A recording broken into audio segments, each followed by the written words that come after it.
안녕하세요, 여러분. 오늘 다룰 내용은 국민생활의 안정 관련된 세제 혜택입니다. 대부분 양도소득 등 비과세와 같은 특례입니다. 예전에 부동산 경기가 어려워 건설사, 부도 등에 따른 경기 침체를 해결하고자 비과세 일부 특례를 둔 것들은 근래에 부동산 가격이 많이 올라서 대부분 일몰되었습니다. 또 코로나 사태에 신설된 조문들도 기간이 경과하여 일몰되었습니다. 24년 기준 적용 가능한 조항들에 대해서 살펴보겠습니다. 월세액에 대한 세액공제, 소형주택 임대사업자에 대한 세액 감면, 공공매입임대주택 건설 목적 양도한 토지에 대한 과세특례, 재기중소기업인에 대한 납부고지의 유예, 위기지역 창업기업, 영세개인 사업자의 체납액 징수특례. 자, 그럼 하나씩 살펴보겠습니다. 제95조의 월세액에 대한 세액공제입니다. 이 조항은 월세를 지불하는 근로자에게 세액공제 혜택을 제공하는 내용을 다룹니다. 과세기간 종료일 현재 주택을 소유하지 않은 세대주로서 총급여액이 8천만원 이하인 근로자가 해당됩니다.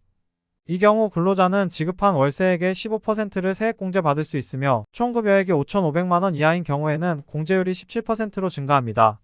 하지만 월세액이 1천만원을 초과하는 경우 초과 금액에 대한 공제는 없습니다. 세액공제를 받기 위해서는 거주자가 신청을 해야 하며 구체적인 적용 방법은 대통령령으로 정해집니다. 제96조 소형주택 임대사업자에 대한 세액 감면입니다. 이 조항은 소형주택을 임대하는 사업자에게 세액 감면 혜택을 제공합니다. 임대주택을 1호 이상 임대하는 경우 2025년 12월 31일까지 발생한 소득에 대해 세액 감면을 받을 수 있습니다. 임대기간은 일반적으로 4년 이상이어야 하며 장기 일반 민간 임대주택의 경우 10년 이상 임대해야 합니다. 세액 감면을 받기 위해서는 임대주택 수와 임대기간 등에 대한 요건을 충족해야 하며 감면받은 세액은 감면 기간 동안 유지되어야 합니다. 또한 감면받은 후 해당 임대주택을 일정 기간 이상 임대하지 않으면 감면된 세액을 다시 납부해야 하며 이자 상당 가산액도 추가될 수 있습니다. 제97조이고 공공매입임대주택 건설을 목적으로 양도한 토지에 대한 과세특례입니다. 이 조항은 공공매입임대주택 건설을 위해 토지를 양도하는 경우에 대한 세액 감면을 다룹니다. 거주자가 공공주택 사업자나 주택건설 사업자에게 2024년 12월 31일까지 주택 건설을 위한 토지를 양도하면 양도소득세의 10%를 감면받을 수 있습니다. 세액 감면을 받으려면 납세지 관할 세무서장에게 세액 감면 신청을 해야 하며 토지를 양도받은 후 3년 이내에 공공매입임대주택으로 사용할 주택을 건설하지 않으면 감면된 세액을 다시 납부해야 합니다. 감면된 세액의 납부 시 이자 상당 가산액이 추가될 수 있습니다. 제99조의 8 재기중소기업인에 대한 납부고지의 유예 등의 특례입니다. 이 조항은 재기중소기업인에게 납부고지 유예 등의 특례를 제공합니다. 중소벤처기업진흥공단으로부터 재창업자금을 융자받는 등의 조건을 갖춘 재기중소기업인이 납부고지의 유예 또는 납부기한 연장을 신청할 수 있습니다. 신청 기간은 2026년 12월 31일까지이며 유예 또는 연장기간 동안의 분납기한 및 분납금액을 정할 수 있습니다. 유예나 연장 결정 후에도 재기중소기업인의 납세 의무가 계속될 경우 유예나 연장을 취소하고 강제 징수를 할 수 있습니다. 제99조이고 위기지역 창업기업에 대한 법인세 등의 감면입니다. 이 조항은 위기지역에 창업하거나 사업장을 신설하는 기업에 대한 세액 감면을 제공합니다.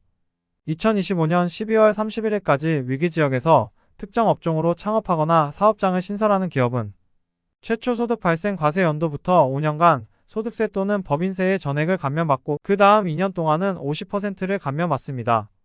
중소기업 외의 기업은 감면받는 세액의 총합계액이 한도로 적용되며 감면 기간 동안 상시근로자 수가 줄어들면 감면받은 세액을 다시 납부해야 합니다.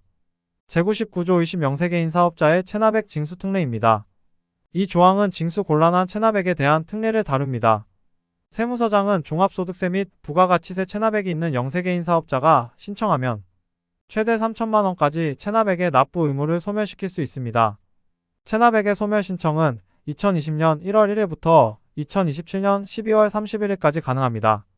세무서장은 신청일로부터 2개월 이내에 소멸 여부를 결정하여 통지해야 하며 이후 다른 재산이 발견되면 납부 의무 소멸을 취소하고 강제 징수를 할 수 있습니다. 이상으로 국민생활 안정과 관련된 조항들에 대해 설명드렸습니다. 반복적으로 학습하면 내용을 더욱 잘 이해하고 암기할 수 있으므로 여러 번 읽고 들어보시길 권장합니다. 감사합니다.